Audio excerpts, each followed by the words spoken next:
Hello there folks and welcome back. Today we're reviewing these Vortex Razor UHD Binoculars. That's the Vortex Ultra High Definition Binoculars.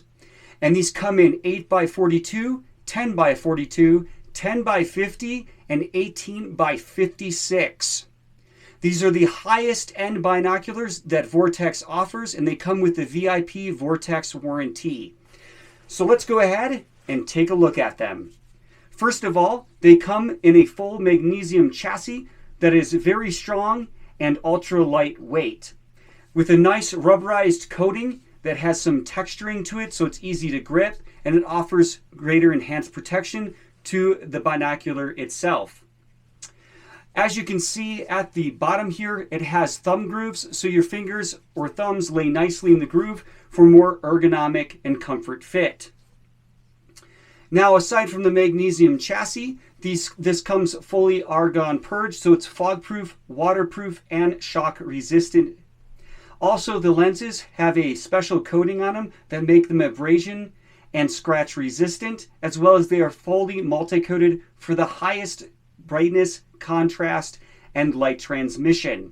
Now, this binocular features a roof Abe coning prism system, which is a long, more linear system than other prism systems on the market, and it is the best prism system available in any binocular in today's market. It gives you the greatest edge-to-edge clarity with the least amount of edge distortion, the least amount of chromatic aberration, and the clearest brightness and contrast.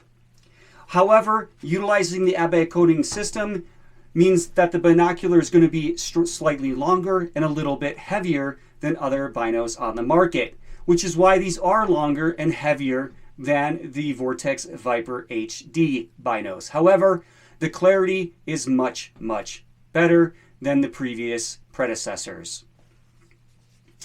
Now let's go ahead and take a look at some of the basic specs here. Like I said, we're going to be utilizing the 10x42 as the example here today in the studio, but we'll be comparing those to some of the specs of the new 10x50s that just became available this month.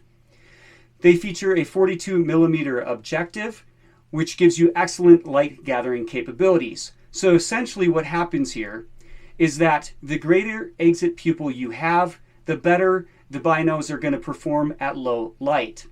Now, the average pupil dilation of an adult human is 7.5 millimeters.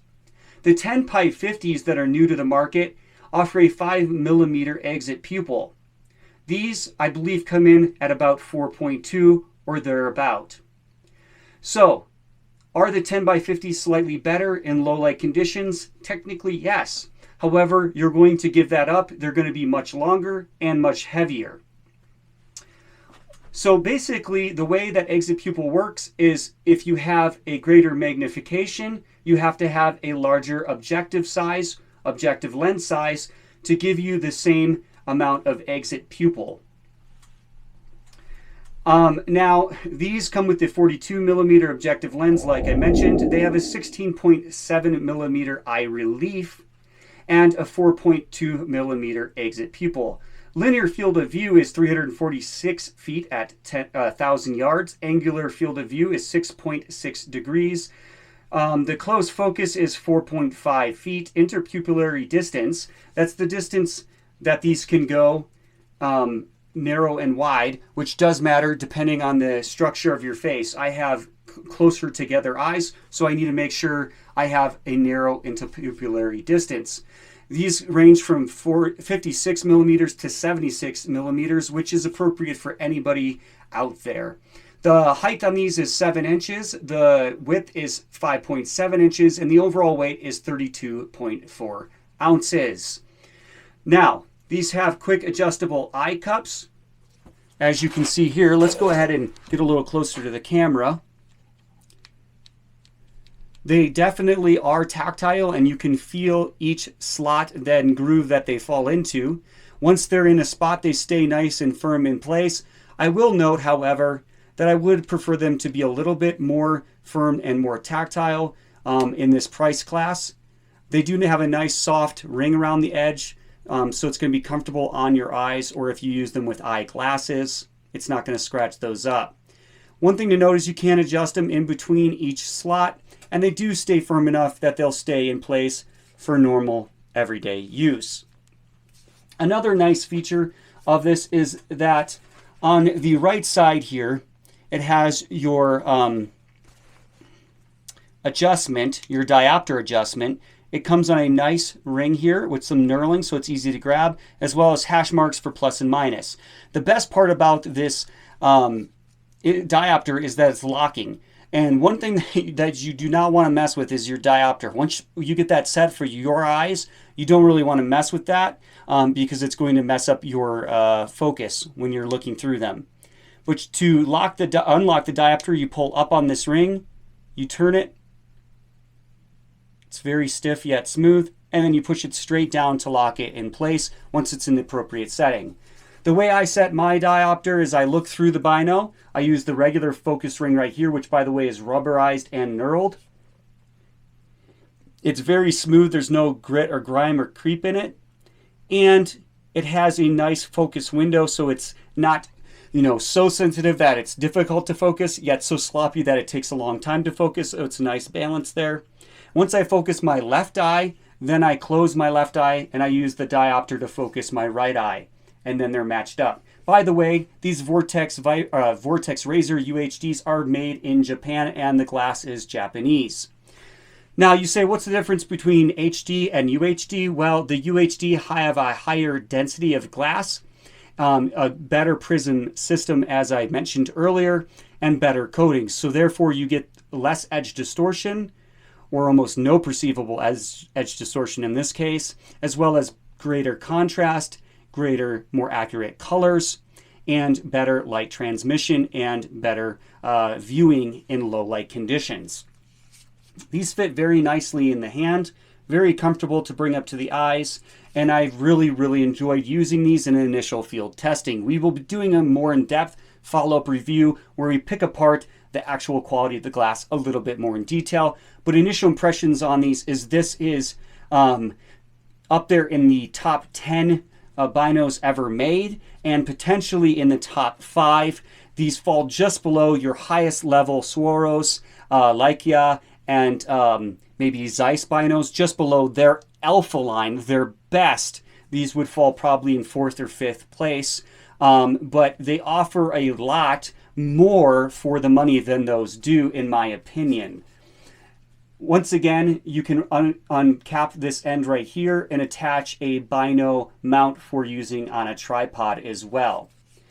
Now that we've gone over these 10x42s, let's compare them to that newer 10x50 a little bit, just specification wise. The 10x50s, like I said, because they have that greater exit pupil, are probably going to perform slightly better at low light conditions.